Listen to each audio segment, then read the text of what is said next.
Good morning, everyone. My name is Crystal. Welcome to my YouTube. I'm here in my flat in Rochester, Kent. Good morning.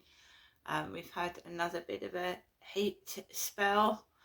So for the past couple of days, it's been really hot again, and it's whether I don't like because I can't get cool. However many fans I put on, how many times I try and splash myself with cold water, I still get hot, sticky and sweaty. So it's whether I don't like, I'm just being honest. I like it when it's a bit cooler and I can breathe better as well. So yesterday I was indoors most of the time. I don't like the sticky, sweaty heat. So I'm just sat in front of fans, keeping cool. I took Max out for a walk yesterday morning, early, and then I stayed indoors for the rest of the day. I didn't actually go out. I didn't go out for a walk. I didn't go to the shop. I had a Morrison's delivery in the morning of yesterday so that I could get my cat litter and my bits and pieces and hopefully last until I get paid again. But I do need at some point to get some more water because the water's run out, mineral water. So those yuzu drinks I got yesterday were really nice. I had 2 last night. They are nice, very tasty. You want more of them. That was a surprise, ordering 12 and getting 22. I thought that box was heavy. Anyway, so yeah, that call from the police. I have never ever had a call from the police where they said, I'm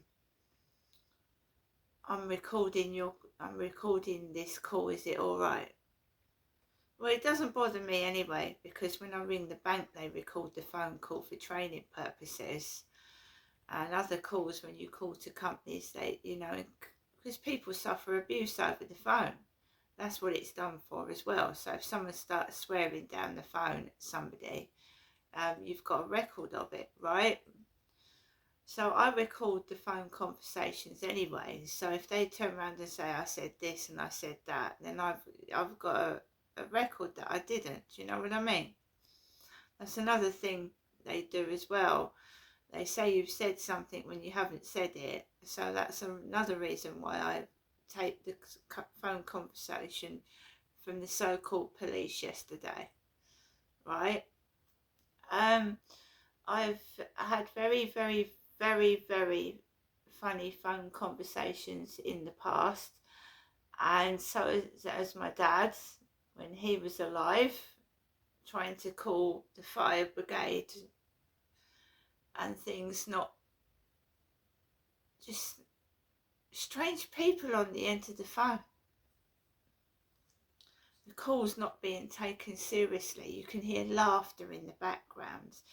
And when I was having a phone conversation with the Chinese mental health worker, I said to him 2 or 3 times, I said, I can hear a woman in the background making noises, and I could. And then I could hear her making, and then bye, right? And this used to happen when I called the police emergency services. When you're in a desperate situation for help and you can hear someone laughing on the end of the effing phone. That's another reason why I record every call I make.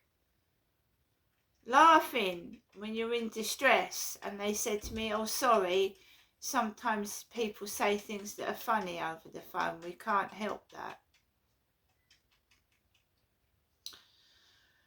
So when you call 999, you're getting through to a call centre, operations centre, and there might be, I don't know, 20, 30 people sat near each other answering phone calls.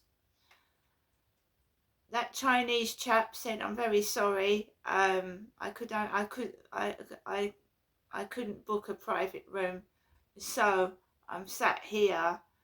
And he really said, "It's all right for me. I've got earphones over my head. I can't hear what they're saying."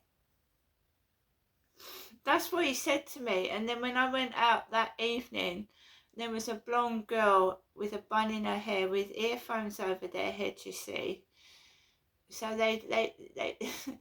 so they try and actually make you think you're going around the bend and paranoid. And that, when I went out after the call, and those guys on the railway station laughed their head off. They thought they was going to get a reaction, but they didn't. Because I'm trying to prove. That's why I record when I'm going outside as well, because you're less likely to lose your temper and get cross if you know you're recording. Because when you're recording outside and what's going on to you, you're also recording yourself, right? You're recording yourself. And if you say to yourself, "I'm recording myself," then you're not going to do something really stupid while you're filming. So back to yesterday. Another crappy day spent at home, but I'd rather be indoors safe than being abused outside and used as a play toy by these gangstalkers. So I was indoors and I was being productive, and I was learning Welsh, and I was playing Scrabble, and I was doing things. Obviously, I don't think I'm going to take this flat I've been offered, so I'm not getting things ready to move or anything, because I don't think I'll be taking this property. And I'd be a mug if I took a property that was in less condition than this property here, wouldn't I? Don't remember bidding on it. I don't. It's a flat on the ground floor, but she said you have to access the first floor to get to the ground floor. So I just want to see what I've been offered, and if they penalise me for not taking it, so be it, because the same thing happened when I was at my old address. I got offered places, and then I went to view them, and they were in an absolutely terrible state. So I went to view this property at Five Ways Court in Chatham, and when I went to view it, there was blokes everywhere, wires, it wasn't even ready. And then I went by myself to view a flat opposite Gillingham Library in Gillingham, and all you could smell was weed and drugs. Drugs and weed. And the poor guy had taken me all around the flat, and it was a decent flat. And then he takes me outside and says, "I'm very sorry, there's things that haven't been fixed in here. I don't think you should take the property." He said, "I'm very sorry, I didn't realise that." And then as we was leaving, someone came out smoking a weed joint. No word of a lie. And he said to me, "You don't want to take this, do you?" And I went, "No." The flat was right next to a weed smoker. It was number 9. It was right next to a weed smoker, and the letterbox was broken off. And I thought, right, so there's no letterbox. There's no letterbox. I think there was a couple of holes where sockets should have been. And then he takes me out, and I think, well, if they mend the sockets, it's okay, because the flat was quite big. And then this guy comes out smoking weed. No way. No way.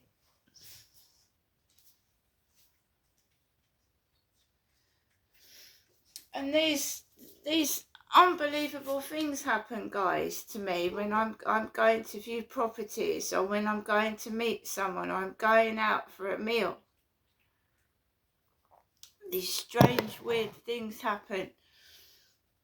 And this, I didn't realise what gang stalking was till I really started watching a couple of people's videos on gang stalking. And two guys, men, because it normally affects men, but I'm a woman.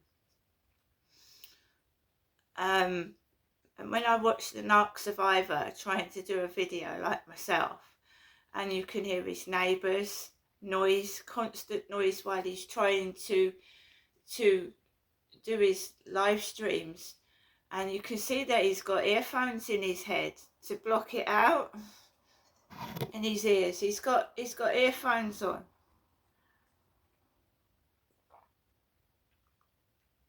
Unfortunately for me, I can't wear earphones because I'd be going outside with earphones all day long, even up to the shop. And you see people around here with great big massive headphones on their head because other people can't stand it, the constant noise, the crap. I'd rather listen to music than that nonsense. I can't wear earphones, can I? Because I've got nerve damage to my face and my ears. And I love it when they copy me talking to my mum on loudspeaker, because honestly, my therapist up in Gillingham, she said to me, she said, if people know the phone hurts your face, why are they ringing the phone? She said they wouldn't ring the phone, they'd text you if they knew the phone hurt your face. Well, that's true. And she said, don't answer it. She said, let them know. She said, don't answer the phone. And she said, if you really have to, put it on loudspeaker. And that's why I go around with my phone on loudspeaker. Not because I don't want everybody to hear my call. Of course I don't. But it hurts my face if I put it to I can't put it right to my ear. Especially my damaged ear. See, people think because you can walk and talk, and you look like you haven't got a disability, they you know, this is it. This is why I go into a disabled toilet as well, because I don't like all the crap in the female toilets, you know, the kerfuffle, you know. I'll use, if I can use a disabled toilet, I use a disabled toilet. I have a disability. I can't go, if I go to a concert, then I'll spend about 2 weeks recovering from going to a concert because of the loud noise. People think it's funny to play you up as well, like it's a joke, but it's true. I've got hospital notes about my disability. I've got hospital notes. They think you're lying, but I have hospital notes. When I first got, well, it was an accident, and my ear got damaged, and my jaw and my teeth. I was in constant agony. I couldn't stand the pain. I wanted to knock myself out with it. I wanted to bang my head on the wall and just not wake up. It was that bad. And people can't understand the pain, facial pain, and so they can't understand it. Because they can't. It's not. My leg's not broken. My arm's not broken. There's no physical sign that I'm in pain. They just don't see it, and they don't care. And when I first got injured, I wanted to knock myself out, bash my head against the wall and just not wake up. It was like electric shocks all up my body. Then after several attempts, I was going to the doctors non-stop, the hospital, they were misdiagnosing me, the dentist, and eventually I learned to handle it myself because nobody else would help me. I went to the neurologist. They palmed me off with headache tablets, and it's nerve pain. So with a combination of different painkillers and a combination of, right, sort of meditation, I suppose, talking to yourself, and you know, knowing what works for you, really. But I can't stay outside for long periods of time. And the reason why I can't work is I have nerve damage to my face, ear, jaw, neck, and when it's nerve pain.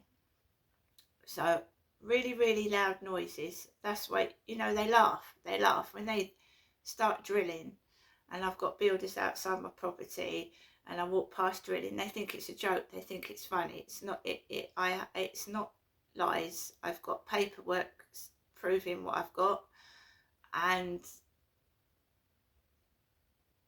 the reason why I smile at these bastards, and I sometimes I'll be in a terrific amount of pain, and I'll just laugh at these bastards because I don't want them to see. I'm not going to show people I'm in agony. I'm not going to walk around and give them the satisfaction of them, you know, thinking that they've made me miserable and depressed and I'm in pain, because they're bastards. So I walk up with my head up high, and whatever I'm suffering, I'll deal with it, because I know that no doctor, no hospital worker, and no fucker's going to help me. And it took years of agony, especially with keep going to the dentist and then pulling teeth out. When I was they pulled a load of teeth out, which was unnecessary. I believe it was absolutely unnecessary to pull a load of my teeth out because I was suffering jaw pain. Misdiagnosed, and they took a load of my teeth out. And I stopped going to the dentist because I would have ended up with all my teeth pulled out, every one of them, and the pain would have still been there. It's still there to this day. So face pain is hard to diagnose. It can be mistaken for toothache, and then the dentist, you know, some dentists will just pull your teeth out. If you keep going to the dentist and saying my tooth's hurting, I'm in excruciating pain, and even if they can't find anything wrong, dentists don't like seeing you in pain, so they pull the tooth out. I've had it done to me, and I just thought, right, I'm just going to end up with no teeth. And I thought, right, the pain's still there. Where they've pulled the teeth out, the pain is still there. This has got to stop. So I stopped going to the dentist.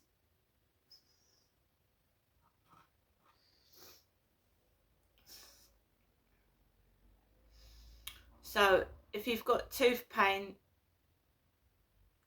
make sure it is tooth pain. Otherwise, my dentist, just pulled the teeth out that was hurting. And I'd had trauma to my head, neck, face and jaw. They didn't even take me to hospital. No, I was in absolute agony. I wasn't even taken to the hospital, and I got treated like there was nothing wrong, and I was just in agony. I was concussed. I was having severe electric shock like pain, and the police and the ambulance, they was treating it like a TV show. I was given a great big pink pill for ibuprofen. My mother's allergic to ibuprofen. The tablet made me feel queasy. It didn't do anything to stop nerve pain at all. I wasn't taken to the hospital. I had mild concussion. So basically they don't treat you, you know, they leave you to die. And this happened in 2015. It's now 2025. It's 10 years ago. The first 2 or 3 years I was wandering around in constant agony, unable to function properly. Even walking down the street was killing me, especially going into shops with all that in your ears, you know, the loud noises, the yapping. And eventually I've got over it. I'm walking around. I still suffer pain, but I managed to keep it under control. But although I don't look like I've got anything wrong with me, I have. So I smile, hold my head up high and carry on. I'm not going to let these crappy, shitty people spoil my life anymore. Right? So when you're being gang stalked or you're a whistleblower, they don't give you proper medical care. They don't care whether you live or die, and you just have to look after yourself, basically. And that is the truth. And they've been gang stalking me since 2004 onwards, after I left my ex-husband.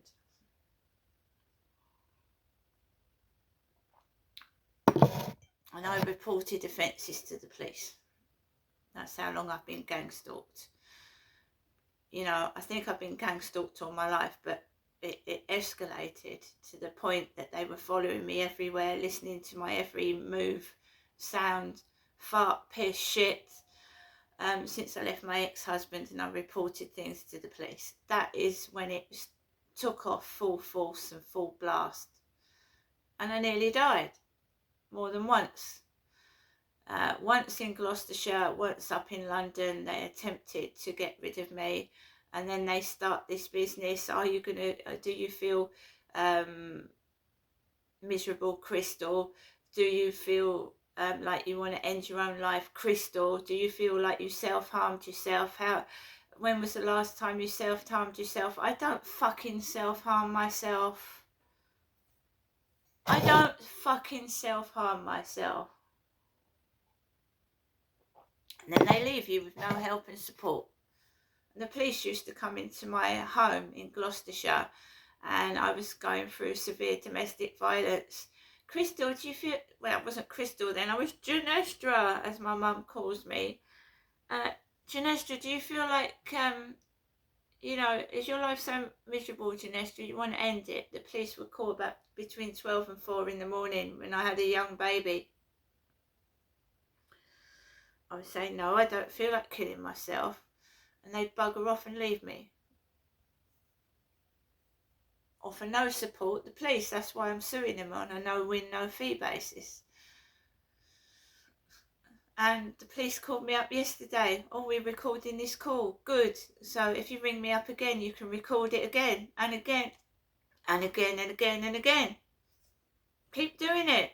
Everyone to hear my voice then. Alexa, good morning. Good morning.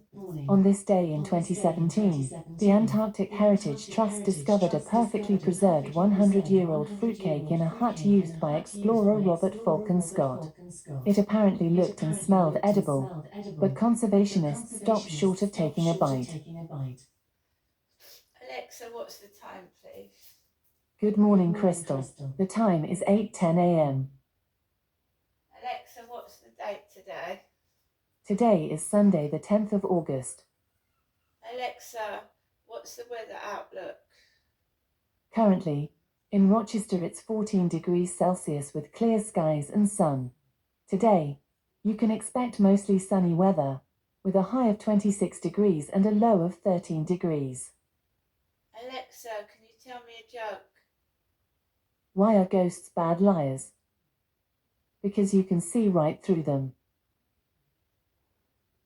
Alexa, which celebrity was born on this day? Celebrities born on the 10th of August include Kylie Jenner, Herbert Hoover, Antonio Banderas, Justin Theroux, and Luca Guadagnino. Right, guys. So, the weather is lovely and sunny. I've had taunts on this Flirt Finder app. Where are you going over the weekend? Are you enjoying yourself? I've got a car and they've got no intention of coming to take me out, right? It's just a fruitcake, a nut that keeps stalking me. And then I go outside, and the other day there was an old man in a Jaguar, another old man in an open top car. Look, I don't need people to take me out. I can look after myself, thank you. And then, you know, you can go outside on your own, and you know that you can go and take yourself out on a date, and you don't have to sleep with yourself. Feel guilty, and you feel the need to sleep. I don't have to sleep with anybody, do I? And feel guilty and made to feel guilty, like they might have bought me a cup of tea or something. And then the pressure to sleep with someone after you go on a first date. Well, that doesn't happen, does it? It doesn't need to happen. And this has been going on for the past 20 years, the same bullshit. Do you know, I've got phone numbers from about 10 years ago, and they're still using the same phone numbers, using the same text speech, sweetheart, darling, and all that crap. 20 years on. I've got diaries, yeah, from 2016 with the same repeated phone numbers, the same messages, the same filth. And we're in 2025, and it's the same persons that's stalking me. And this is why the police are stupid. And I've got more intelligence in my little finger than the police have got, because you can see patterns. You can see the same phone numbers. You can see it's the same people stalking. But they don't listen. So I just isolate myself, because, you know, I can't explain to you. So I'll get a flirt finder message, and they'll call me sweetheart, darling, what you doing today, hun, where you going? Then I'll call up the bank, or I'll call up the chemist for my prescription, or I'll even talk to my mum. And whoever you're talking to, you're right, sweetheart, you're right, darling, wait a minute, hun. And they're talking like the pervert on the dating site. You get my drift of what they're doing. And they're women, and I'm a woman, and it feels perverted.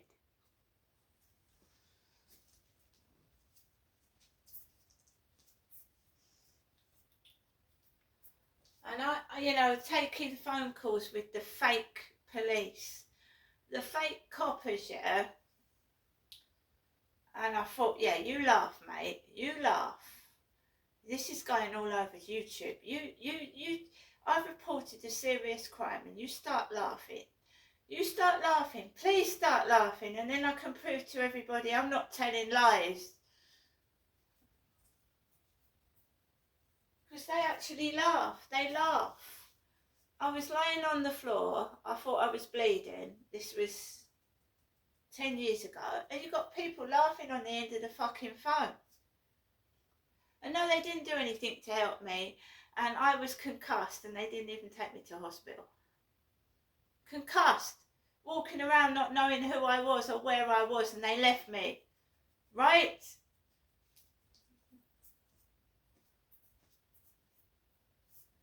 It's not just the police, it's the ambulance crew that come out, the ambulance staff.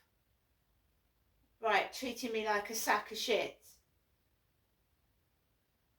I went to the doctors. A nurse said, why aren't people dealing with you properly? And I said, they're treating me like I'm nuts, or I don't exist, and don't care about me. She said, well, this has got to stop. I said, well, you can try and help, but we all keep going round in circles. We can't help you, Crystal. We can't do anything for you. Because someone is telling them not to help me. Fuck knows how my son got me a washing machine. I'm very grateful.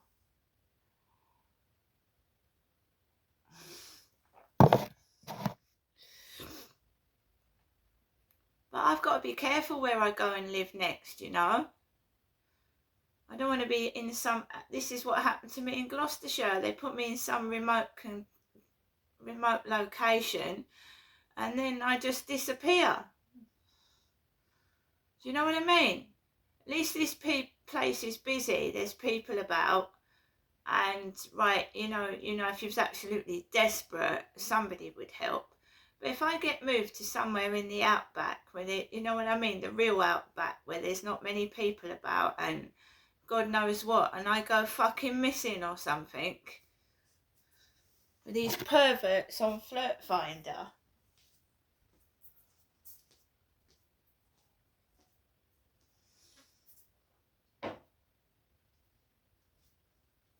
The police aren't doing their job properly. They're failing to serve the public. They are not fit for purpose, and that's the truth, the absolute truth. See you later, guys.